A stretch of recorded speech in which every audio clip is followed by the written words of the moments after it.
Good morning, all of you. I am discussing the very important topic, fundamental duties in politics section. As you know, I am starting a series of NCERT one-liner Sar Sangra. Then that series, this is the one of the important topic, fundamental duties. Let's discuss. तो हम लोग इस topic को शुरू करते हैं, fundamental duties, मूल कर्तव्य को। तो देखते हैं एक एक पॉइंट को, क्योंकि इसमें जो है आपको वेरी वेरी इंपॉर्टेंट पॉइंट को ही डिस्कस किया गया है। एग्जाम भी वो पॉइंट्स है। ओके, तो लेट्स मूव। किस देश के संवैधानिक प्रावधानों से प्रभावित होकर भारतीय संविधान में मूल कर्तव्यों को सम्मिलित किया गया है? जो हमारा मूल कर्तव्य है ना, वह किस देश के संवैधानिक मतलब प्रावधानों से प्रभावित होकर हमारे संविधान में ऐड किया गया है? तो ये आपका यूएसएसआर, पूर्व सोवियत संघ। मतलब यही कह लो कि मूल कर्तव्य किस देश से लिया गया है, तो पूर्व सोवियत संघ, यूएसएसआर। ओके, भारतीय संविधान के किस भाग में मौलिक कर्तव्य उल्लिखित हैं? जो मौलिक कर्तव्य है ना, फंडामेंटल ड्यूटीज, वो कौन सा भाग में है? तो 4A। स्वर्ण सिंह समिति ने संविधान में 8 मूल कर्तव्य को जोड़े जाने का सुझाव दिया था, लेकिन 42वें संविधान संशोधन अधिनियम 1976 द्वारा 10 मूल कर्तव्यों को जोड़ा गया। जो हमारा संविधान बन रहा था उस समय 8 मूल कर्तव्य जोड़े जाने का सुझाव दिया गया था। ठीक है, ओके। लेकिन अब क्या है कि जो 42वां संविधान संशोधन अधिनियम हुआ, यानी इसको बोलते हैं मिनी कॉन्स्टिट्यूशन, 42वां संविधान संशोधन, क्योंकि 42वां संविधान संशोधन में बहुत सारा कुछ चेंज हुआ था, तो इसीलिए बोला जाता है इसको मिनी कॉन्स्टिट्यूशन। जो 10 मूल कर्तव्यों को जोड़ा गया था। आगे कहता है कि भारतीय संविधान में मूल कर्तव्य किस समिति की अनुशंसा पर शामिल किए गए थे? ये हो गया आपका सरदार स्वर्ण सिंह समिति 1976 ईस्वी में गठित। सरदार स्वर्ण सिंह समिति 1976 ईस्वी में गठित। आगे का था भारतीय संविधान में 11वें मूल कर्तव्य को किस संशोधन द्वारा जोड़ा गया था? तो 86वें संविधान संशोधन अधिनियम 2002। 86वें संविधान संशोधन अधिनियम 2002। जो हमारा 10 को तो जोड़ दिया गया, जो 11वां मूल कर्तव्य था ना, वो कब जोड़ा गया था, किस संशोधन में जोड़ा गया था? तो कब जोड़ा गया था? 2002 में। और किस संशोधन में? तो 86 संविधान संशोधन अधिनियम। मूल कर्तव्य को मुख्यतः किन 2 वर्गों में रखा जाता है? तो नैतिक कर्तव्य और नागरिक कर्तव्य। नैतिक कर्तव्य और नागरिक कर्तव्य। मूल कर्तव्य के अंतर्गत स्वतंत्रता संग्राम के उच्च आदर्शों का सम्मान कौन सा कर्तव्य माना जाता है? तो ये हो गया नैतिक कर्तव्य, मोरल ड्यूटी। आगे कहता है प्राकृतिक पर्यावरण एवं वन्य जीव संरक्षण भारतीय नागरिकों के मूल कर्तव्यों में से एक है। जो हमारा प्राकृतिक पर्यावरण और वन्य जीव संरक्षण भारतीय नागरिकों के मूल कर्तव्यों में से एक है।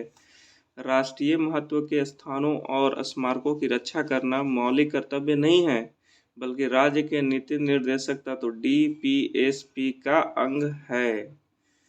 राष्ट्रीय महत्व के स्थानों, ठीक है, और स्मारकों की रक्षा करना मौलिक कर्तव्य नहीं है, बल्कि राज्य के नीति निर्देशक तत्व DPSP directive principle of state policy का अंग है। नेक्स्ट है आपका महिलाओं के सम्मान के लिए कुप्रथाओं का त्याग करना। महिलाओं के सम्मान के लिए कुप्रथाओं का त्याग करना प्रत्येक भारतीय नागरिक का कर्तव्य है। यह किस अनुच्छेद में वर्णित है? तो ये आपका हो जाएगा आर्टिकल 51 का 5। आर्टिकल 51 का 5। मूल कर्तव्य किन पर लागू होते हैं? केवल नागरिकों पर। मूल कर्तव्य किन पर लागू होते हैं? केवल नागरिकों पर। कहता है कि जो हमारा मूल कर्तव्य है ना, मौलिक कर्तव्य 11 को, तो 11 को कौन कौन सा है उसको हम लोग पढ़ लेते हैं। और ये ऑलमोस्ट सभी को पता ही होना चाहिए कि हमारा जो फंडामेंटल ड्यूटीज हैं 11 हैं, तो वो 11 एटलीस्ट हैं कौन कौन। तो देखते हैं। संविधान का पालन करें और उसके आदर्शों, संस्थाओं, राष्ट्रध्वज और राष्ट्रगान का आदर करें। ओके, संविधान का पालन करें और उसके आदर्शों, संस्थाओं, राष्ट्रध्वज और राष्ट्रगान का आदर करें। स्वतंत्रता के लिए हमारे राष्ट्रीय आंदोलन को प्रेरित करने वाले उच्च आदर्शों को हृदय में संजोए रखें और उनका पालन करें। स्वतंत्रता के लिए हमारे राष्ट्रीय आंदोलन को प्रेरित करने वाले उच्च आदर्शों को हृदय में संजोए रखें और उनका पालन करें। भारत की संप्रभुता, एकता और अखंडता की रक्षा करें और उसे अछूत रखें। भारत की संप्रभुता, एकता और अखंडता की रक्षा करें और उसे अछूत रखें। ओके। नेक्स्ट है आपका कि देश की रक्षा करें और आह्वान किए जाने पर राष्ट्र की सेवा करें। देश की रक्षा करें, जैसे भी हो, अगर आपको बुलाया जाए, आह्वान मिले तो आपको राष्ट्र की सेवा करना चाहिए।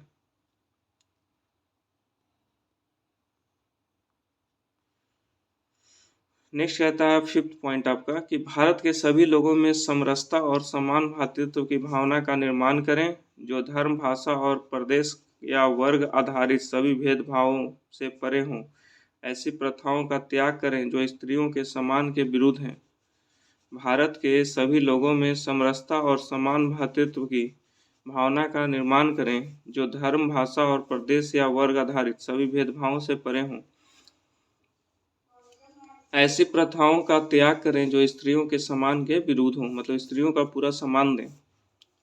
हमारी सांस्कृतिक संस्कृति, कंपोजिट कल्चर की गौरवशाली परंपरा का महत्व समझें और उसका परिरक्षण करें।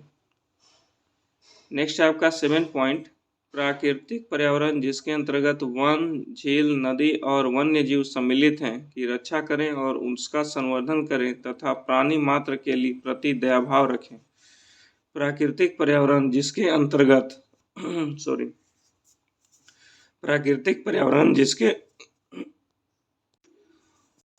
ठीक है। अब 8 पॉइंट कहता है कि वैज्ञानिक दृष्टिकोण, मानववाद, ज्ञानार्जन तथा सुधार की भावना का विकास करें। 9 कहता है सार्वजनिक संपत्ति को सुरक्षित रखें और हिंसा से दूर रहें।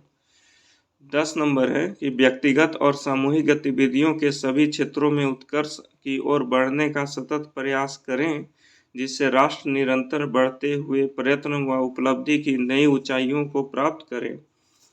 6 वर्ष की आयु से 14 वर्ष की आयु के बच्चों के माता पिता और संरक्षक जो भी हों, उन्हें शिक्षा के अवसर प्रदान करें। इस कर्तव्य को संविधान के 86वें संशोधन अधिनियम 2002 की धारा 4 द्वारा जोड़ा गया। नेक्स्ट कहता है किसी व्यक्ति को राष्ट्रगान गाने के लिए बाध्य किया जा सकता है। सर्वोच्च न्यायालय ने इस मामले में ऐसा क्या कहा? तो विजय इमैनुअल बनाम केरल राज्य 1986 क्या कहता है कि किसी राज्य को राष्ट्रगान गाने के लिए बाध्य किया जा सकता है।